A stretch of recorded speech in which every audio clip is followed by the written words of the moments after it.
Action action ডেকে পাঠাবে, চা খাবে। আমি মদনদা বলে বলছি না, মদনদা আমি কোনো ব্যক্তিগত আক্রমণ করছি না। এসব আইওয়াস ডেকে পাঠানোর কোনো মানে কি আছে? অভিযোগ থাকলে অ্যাকশন দেখবে লোকে, অভিযোগ থাকলে অ্যাকশন দেখবে। মদন মিত্রের ক্ষেত্রে কি অভিযোগ? মদন মিত্রের ক্ষেত্রে যেটুকু ইডি সূত্রে জানতে পেরেছি, যে একটি বিশেষ অভিজাত ক্লাব, সেখানে মদনদা চাকরি করতেন বলেই হয়তো একটা কোনো পেমেন্ট আসতেন বা এরকম একটা ব্যাপার ছিল। হঠাৎ দেখা গেছে এই পেমেন্টটা যার কাছ থেকে যার কাছে আসার কথা সেগুলো একটু বদলা বদলি হয়ে গেছে, যেটা পিএমএল এর আন্ডারে পড়ে যায়। এখন ভালো তৃণমূলে চলে গেলে পিএমএল এ থাকবে না থাকবে না সেটা 2-4 দিনের মধ্যেই বোঝা যাবে। তবে নেক্সট সিবিআই বা ইডি অফিসে কোনো না কোনো দরকারে, বা আমার ওই সব বাইরে যেতে গেলে দিতে হয়, দিতে হয়, যাব। আমি ওনাদেরকে একদম চিঠি দিয়ে বলে আসবো, আপনাদের এই অফিসগুলো মিসইউজ হয়ে যাচ্ছে। এখানে অনেক ভালো যোগ্যতা সম্পন্ন অফিসার আছে সিবিআই ইডিতে, কিন্তু দল ভাঙাবার জন্য এতে আপনাদের ব্যবহার করা হচ্ছে।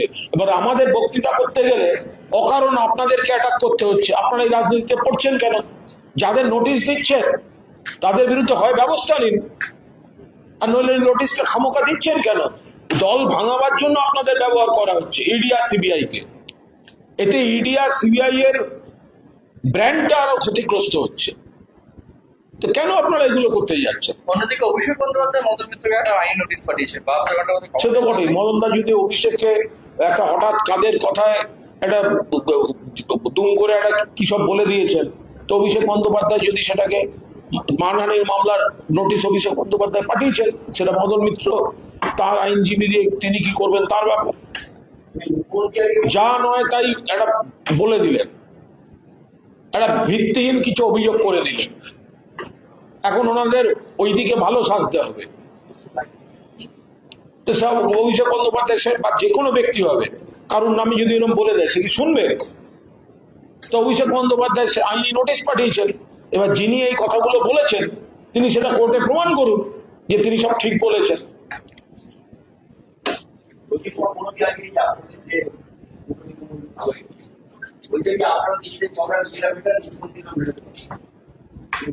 মুখ্যমন্ত্রীকে তো কেউ মেটাতে বলেনি, কিন্তু দলটাকে তো ভেঙে তৈরি করে দিচ্ছে মুখ্যমন্ত্রীর পুলিশ।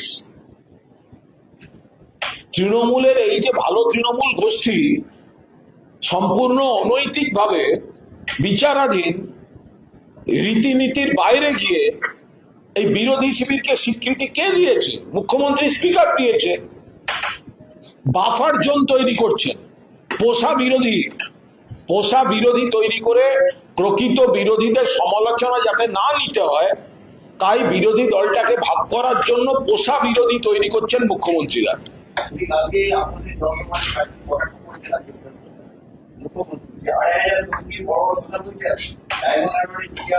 কালকে অন্তত ওখানে 1.5-2 লাখ মানুষ ছিল।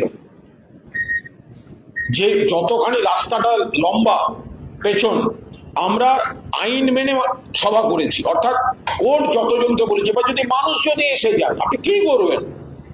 আমরা তো একজনকেও, মুখ্যমন্ত্রী জেনে রাখুন, আপনার স্পন্সর্ড মেয়র রোড ফ্লপ করেছে, সেই গায়ের জ্বালায় আমাদের করবেন না। আপনাদের স্পন্সর্ড, আপনারা ওই ইয়েগুলোকে তৈরি করেছেন, এমএলএদেরকে প্রভাবিত করে সরকার ওদিকে পাঠিয়েছে।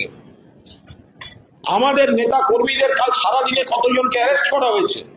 চুঁচুড়ায় অসিত মজুমদারকে সকালে অ্যারেস্ট, বিকেলে ছেড়ে দেয়া। সারা বাংলায় কতগুলো ছেলে মেয়েকে অ্যারেস্ট করে রাখা হয়েছে, রাস্তায় বাধা দেওয়া হয়েছে, হামলা হয়েছে। কোলাঘাটে অর্ধেক ছেলেকে ওখানে বাধা দেওয়া হয়েছে। মুখ্যমন্ত্রী আর বিজেপি এখন নিতে পারছে না যে একটা টাকা নেই, অ্যাকাউন্ট ব্লক, একটা গাড়ি দিতে পারেনি পার্টি,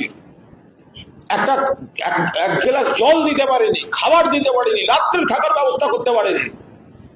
তারপরে মানুষ তৃণমূল কর্মীরা উপচে দিয়েছেন, নিতে পারছে না। আরে ওদের ওখানে ওই ফাঁকা চেয়ার, আরে ভাই তোরা মেয়র গেলেই কেন উত্তম মঞ্চে করতে পারতিস? মেয়র যাওয়ার কি দরকার? যখন চাটন বক্তৃতা দিচ্ছে পেছন ধুধু মাঠ, প্লাস্টিকের চেয়ার, প্লাস্টিকের চেয়ার, তো উত্তম মঞ্চে করলেই তো হতো। 60টা নাকি এমএলএ,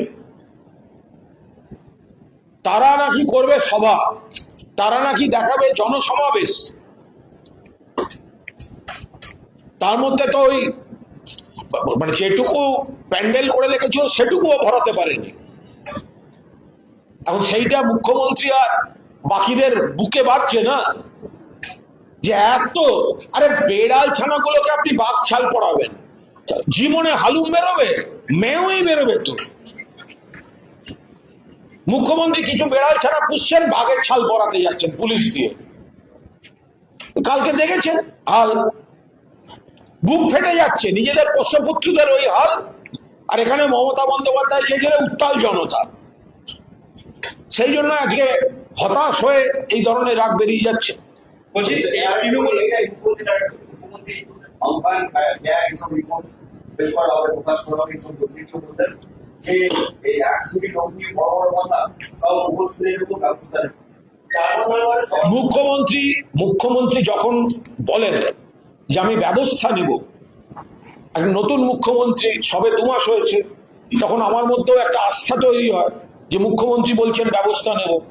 একটা কাগজ দেখিয়ে বললেন তারাতলায় বাড়ি ভাঙান, কার সই রয়েছে জানেন, কাউকে ছাড়বো না। ব্যবস্থা উনি নিলেন না, যার সই সে ভালো তৃণমূল হয়ে গেল। কি করে আস্থা রাখবো মুখ্যমন্ত্রীর হুমকিতে?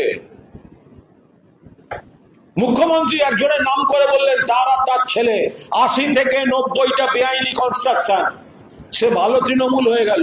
মুখ্যমন্ত্রী আর ব্যবস্থা নেন না। তাহলে মুখ্যমন্ত্রীর এই যে ব্যবস্থা নেব, ছাড়বো না, কাদের বলছেন? এটা কি একটা থ্রেট পারসেপশন তৈরি করা যে তাড়াতাড়ি তৃণমূল থেকে আমার বি টিমে চলে এসো, বি টিমে চলে এসো? সেই দিন বুঝবো মুখ্যমন্ত্রী ব্যবস্থা নিয়েছেন যেদিন তথাকথিত ভালো তৃণমূলে যারা নাম লেখাচ্ছে নিজেদের অপরাধ বাঁচাতে, তাদের বিরুদ্ধে মুখ্যমন্ত্রীর পুলিশ আর সেন্ট্রাল এজেন্সি ব্যবস্থা নিতে শুরু করবে। সেই দিন বুঝবো উনি সত্যি ব্যবস্থা নিচ্ছেন। উনি কখনো বলছেন 100 লোক, কখনো বলছেন 2500 লোক।